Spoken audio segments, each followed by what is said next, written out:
walked in Coach Martin's office Tuesday morning, and I let him know that I was entering the draft. Were you always kind of leaning this way during the season? Was this always kind of possible? Did you know this was kind of in the back of your mind? This was something you'd probably do, or was it still? This definitely was always in the back of my mind. I never let it affect my game. I never went out and tried to bring the ball up the court or take three-point shots that would hurt the team instead of helping my stock. So I always sacrifice for the team. And it's hard to not make this decision. A wake-up call was when I was a freshman here at UT, and the Stokes shirts had sold out and they had just restocked it, and I walked in there with my whole family and asked for a free shirt and I couldn't get it. And, I've had certain times where it was hard to pay cell phone bills and insurance on my car. And it was hard to eat at night at certain times. And I realized there's a lot of great people around Tennessee that want to help, but they fear the possibility of what could happen. Jay, how you played in the tournament and all the exposure you got kind of factor into your decision? Did that, being on that kind of stage, playing as well as you did that sort of influence you that this was the right time? Well, I was already leaning towards entering the draft. And I feel like even if we didn't make that run, I probably would have made the decision to enter. But, like I said earlier, it's hard being a college athlete. It really is a struggle. We're poor, and I feel like it's probably best that I enter.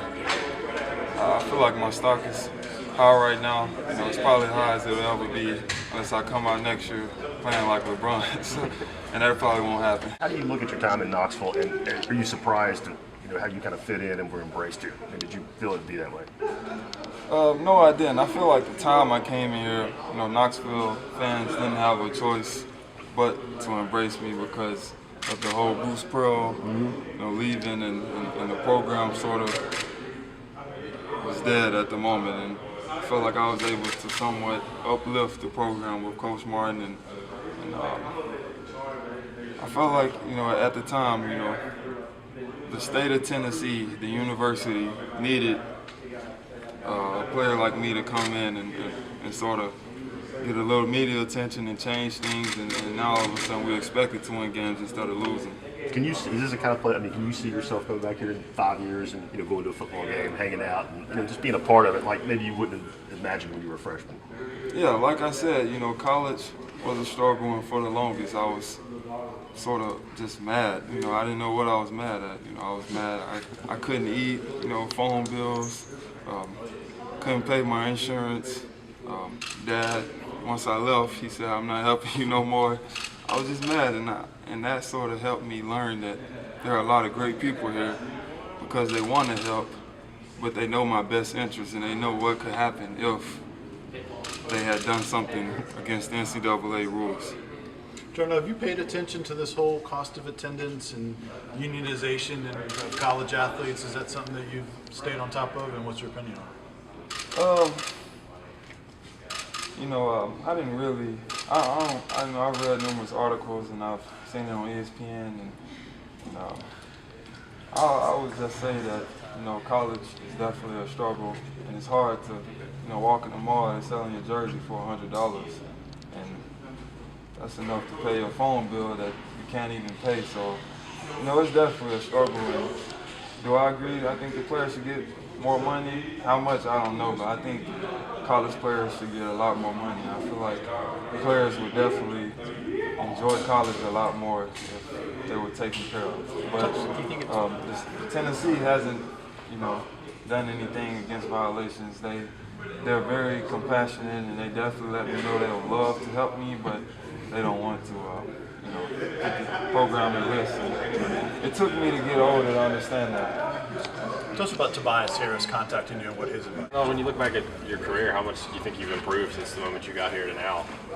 I improved a lot. A lot of people look at my freshman year and think, man, that was my best year, but that's one of dumbest things I've heard because I averaged, 9 and 7 my freshman. I had plenty of games where I only had like 4 points and like 3 rebounds. So I was a lot more consistent this year, and I was able to prove myself a dominant factor. I felt like I was the focal point of scouting reports. Jarnell, you mentioned that you changed your game to what was best for the team. Do you see yourself playing a different position or a different kind of style in the professional game that you did this year? Yeah, I'm a power forward. I feel like I have a lot more skill than I've showcased. I had to sacrifice a lot for the team, and see a lot of guys go out and try to take threes, and a lot of bigs try to take threes and bring the ball up the court and do things they can't do, and sometimes it helped their draft stock, sometimes it hurt it, but I felt like this team needed an inside presence. I was never blessed to play alongside a 7-footer, so the team needed an inside presence, and that's what I did for the team. Jarnell, did anyone give you the advice to return to Tennessee during the process? Trying to think. I really don't think one person other than ball fans told me to return. So, no one told me. I even talked to numerous people who are involved in the NBA, and they said, your best chance of making the NBA team is now. What kind of feedback did you get about specific skill stuff to work on over the next month or so that you feel like you need to enhance your stock? Well, people are so caught up in the way I played in college to the point where they feel like maybe some things don't translate. I definitely had to be a dominant presence in the paint for the University of Tennessee in order for us to succeed. I sacrificed some things for the team. Felt like I could have taken more jump shots and maybe put the ball behind my back more, or maybe did a more ooh-ah plays to let scouts know I'm skilled. But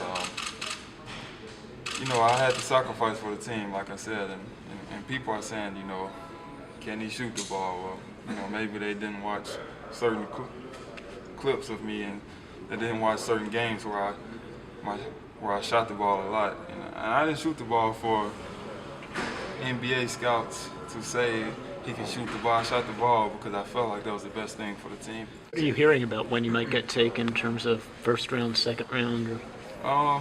I'm hearing, people are looking at me as, a rebounder, and, I may be able to provide a little bit of offense, but I felt like sometimes this year I definitely had to sacrifice for the team. I couldn't do things that I would like to do, and,